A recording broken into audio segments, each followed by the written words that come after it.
Sebelumnya pemerintah terus menggodok keputusan Presiden terkait dengan pembentukan Komisi Reformasi Kepolisian. Rencananya tim ini akan dilantik dalam waktu dekat.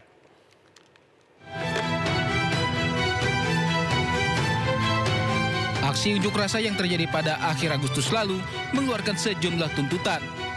Salah satunya adalah reformasi kepolisian. Menteri Koordinator Bidang Hukum, HAM, Imigrasi dan Pemasyarakatan RI, Yusril Iza Mahendra, menyebut Presiden Prabowo telah menyiapkan kepres pembentukan tim atau Komisi Reformasi Polri. Komisi ini akan dilantik pada 2 hingga 3 minggu ke depan.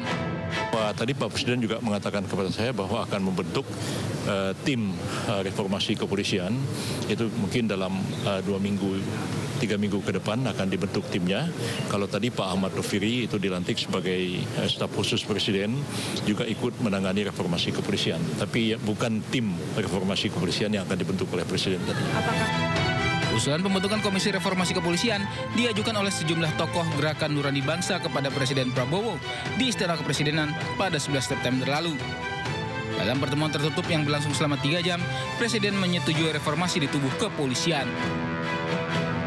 Tadi juga disampaikan oleh Gerakan Nurani Bangsa perlunya evaluasi dan reformasi kepolisian yang disambut juga oleh Pak Presiden akan segera membentuk tim atau Komisi Reformasi Kepolisian. Saya kira ini juga atas tuntutan dari masyarakat yang cukup banyak. Tak hanya di tubuh Polri, para tokoh yang hadir juga menyampaikan tuntutan reformasi di bidang ekonomi, politik, hukum, HAM, pertahanan, dan keamanan. Reformasi di tubuh Polri juga menjadi salah satu tuntutan rakyat saat aksi unjuk rasa yang digelar pada akhir Agustus hingga awal September lalu. Tim Liputan iNews melaporkan. Guna memberikan edukasi kepada masyarakat dalam penggunaan media sosial yang bijak, Barisan Waras Indonesia menggelar diskusi yang bertema bahaya disinformasi influencer bagi persatuan bangsa. Diskusi ini dilakukan berhubungan dengan maraknya akun media sosial yang menjadi salah satu pemicu kericuhan yang terjadi pada Agustus lalu. Banyak sekali akun media sosial yang mengajak warga untuk melakukan aksi anarkis. Informasi ini disebarkan oleh sekelompok orang yang tidak bertanggung jawab. Hal ini membuktikan masih mudahnya masyarakat Indonesia terprovokasi dengan adanya informasi yang tidak jelas kebenarannya. Setiap orang yang menerima informasi harus kemudian dicek kebenarannya. Jika itu informasi tidak benar, maka masyarakat penting untuk kemudian memberhentikan informasi itu sampai ke dia. Jangan diteruskan. Verifikasinya supaya memang kita mengakui bahwa literasi kita untuk membaca memang sedikit, sangat minim. Tetapi penting untuk setiap informasi yang kita terima bisa harus diverifikasi. Truk bantuan kemanusiaan dari relawan kemanusiaan dan lembaga kemanusiaan Indonesia kembali dikirimkan ke Gaza, Palestina. Selain itu, 5.000 paket bantuan bahan pangan juga didistribusikan ke kamp-kamp pengungsian di Yordania.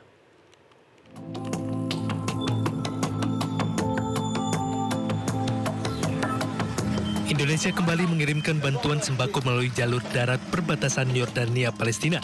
Sebanyak 1 truk dengan muatan bahan pangan bertonton. Relawan kemanusiaan dan lembaga kemanusiaan Indonesia juga memberikan bantuan bahan pangan kepada rakyat Gaza. Sebanyak 5.000 paket bahan pangan di kamp-kamp pengungsian di Yordania. Saat ini pintu perbatasan Yordania Palestina dijaga ketat oleh tentara Zionis Israel dan menjadi kendala bantuan kemanusiaan hingga tidak bebas masuk dan menyebabkan kelaparan akut di Gaza, Palestina. Bismillahirrahmanirrahim. Assalamualaikum warahmatullahi wabarakatuh. Alhamdulillah hari ini kami kirim kembali bantuan berupa paket bahan pangan untuk saudara-saudara kita di Gaza, Palestina. Semoga bantuan ini cepat sampai dan bisa diterima oleh saudara-saudara kita di Gaza. Barakallahu fikum. Wassalamualaikum warahmatullahi wabarakatuh. Selain itu, jalur komunikasi via internet diputus sepihak oleh pihak Zionis Israel, sehingga informasi terjadinya genosida di Gaza tidak terinfokan ke publik. Anggota DPRD Gorontalo, Wahyu Moridu, yang berbicara kata-kata tidak pantas saat berkendara bersama dengan seorang wanita di dalam mobil meminta maaf dan siap menerima segala konsekuensi. Pihak Badan Kehormatan DPRD Provinsi Gorontalo menyatakan Wahyu dalam kondisi mabuk. Tujuan kita hari ini, Bos? Kita hari ini menuju Makassar menggunakan uang negara. Bingung. Kita rampok aja uang negara ini kan. Seorang anggota DPRD Gorontalo melontarkan pernyataan kontroversial. Membawa hugel langsung ke Makassar menggunakan uang negara. Siapa Ji? Wahyudin Muridu. Anggota DPRD Gorontalo Wahyu Moridu berbicara dengan kata-kata yang tak pantas diucapkan saat berkendara bersama seorang wanita di dalam mobil. Dalam video itu, Wahyu berucap dirinya merampok uang negara dengan penggunaan dana perjalanan dinas menuju Makassar. Pihak Badan Kehormatan DPRD Provinsi Gorontalo menyatakan Wahyu dalam kondisi mabuk saat ucapkan pernyataan tak pantas itu. Nah, kami kejar, kami lihat bahwa di mobil itu ada botol minuman. Ada botol minuman. Kami kejar, apakah saudara telah melakukan atau mengkonsumsi minuman keras? Yang bersangkutan menyampaikan bahwa dari tadi malam dia minum minuman keras sampai besok paginya itu ke bandara dia masih kondisi tidak sadar, artinya dalam keadaan mabuk. Terungkap pula dari hasil pemeriksaan Badan Kehormatan DPRD Provinsi Gorontalo bahwa wanita yang bersama Wahyu di dalam mobil adalah selingkuhannya. Sementara dalam sebuah video bersama istrinya, Wahyu sampaikan permintaan maaf atas apa yang dia sampaikan ke publik. Wahyu menyatakan siap menerima segala konsekuensinya. Saya tidak berniat untuk melecehkan ataupun menyinggung perasaan masyarakat Gorontalo yang saya wakili. Semua ini murni kesalahan saya, Bapak dan Ibu sekalian, dan atas kejadian ini dari hati yang paling dalam saya mohonkan maaf kepada Bapak dan Ibu sekalian. Selanjutnya, Bapak dan Ibu sekalian, apapun konsekuensi yang ditimbulkan atas video ini, saya, keluarga, dan teman-teman dekat, saya memohonkan maaf dan saya bersama istri saya siap menanggung konsekuensi yang ditimbulkan atas video ini.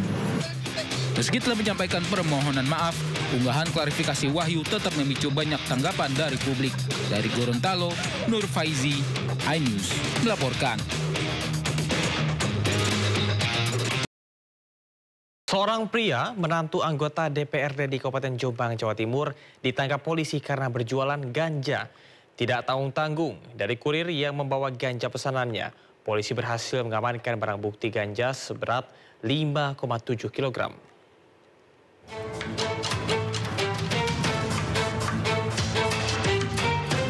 Polres Jombang berhasil mengamankan 13 orang pengedar narkoba dalam 12 hari terakhir. Ironisnya, salah satu dari 13 tersangka ini yaitu AF, menantu salah satu anggota DPRD Jombang. AF ditangkap oleh petugas setelah kedapatan memesan ganja dari Medan sebanyak 5,7 kg. Kepada petugas, AF mengaku jika ganja itu adalah pesanannya yang rencananya akan ia jual di Jombang. Ganja tersebut dikemas dalam ukuran kecil dan akan dijual seharga Rp1,5 juta per paket.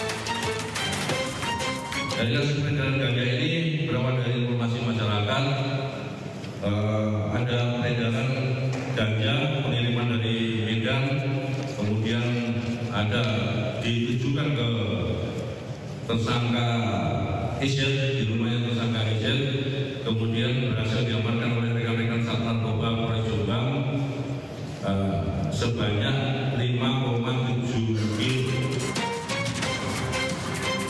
Kasat Narkoba Polres Jombang juga menambahkan, penangkapan SF sebagai menantu anggota DPRD Jombang sebaiknya tidak dikaitkan dengan status dan jabatan ibu mertuanya. Dari Jombang, Jawa Timur, Mukhtar Bagus, iNews melaporkan. Kita ke informasi selanjutnya, pemirsa. Wali Kota Prabu Mulih, Arlan, disanksi berupa teguran tertulis oleh Kemendagri lantaran mencopot Kepala SMPN 1 Prabu Mulih, Roni Ardiansyah, tanpa prosedur yang jelas. Sanksi ini cukup berat untuk catatan karir seorang kepala daerah.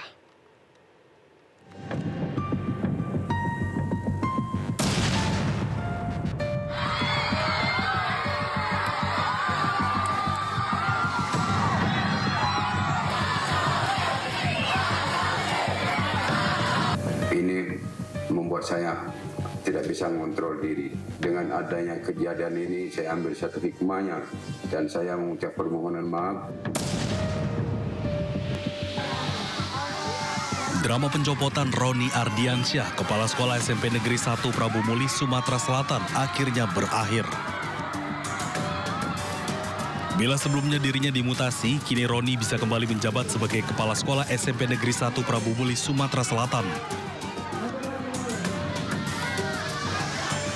Tak hanya Roni, Ageng Wintoro, petugas keamanan yang juga sempat dihentikan, juga telah kembali bekerja di SMP Negeri 1 Prabu Muli. Sementara itu, usai kasus pemecatan Kepala Sekolah SMP Negeri 1 Prabu Muli viral di media sosial, Inspektorat Jenderal Kemendagri memanggil Wali Kota Prabu Muli, Arlan, beserta Kepala SMP 1 Prabu Muli, Roni Ardiansyah, untuk dimintai keterangan. Hasilnya, Wali Kota Prabu Muli disanksi teguran tertulis. Sanksi ini cukup berat untuk catatan karir seorang kepala daerah. Mekanisme pemberhentian kepala sekolah tidak dilakukan melalui aplikasi SIM KSP SPK atau Sistem Informasi Manajemen Kepala Sekolah, Pengawas Sekolah, dan Tenaga Kependidikan. Wali Kota Prabu Muli, Arlan, pun meminta maaf kepada Roni dan mengakui dirinya tak bisa mengontrol diri. Ini membuat saya tidak bisa mengontrol diri. Dengan adanya kejadian ini, saya ambil satu hikmahnya dan saya mengucap permohonan maaf kepada Bapak Roni, Kepala Sekolah SMP Negeri 1, yang mana atas kesalahan saya sudah menyadari. Sebelumnya, pencopotan terhadap Roni sebagai Kepala SMP Negeri 1 Kota Prabu Muli mengejutkan masyarakat Kota Prabu Muli. Beredar isu jika pencopotan Roni lantaran pernah menegur anak pejabat daerah agar tidak membawa mobil ke sekolah karena masih di bawah umur. Tim Liputan iNews melaporkan.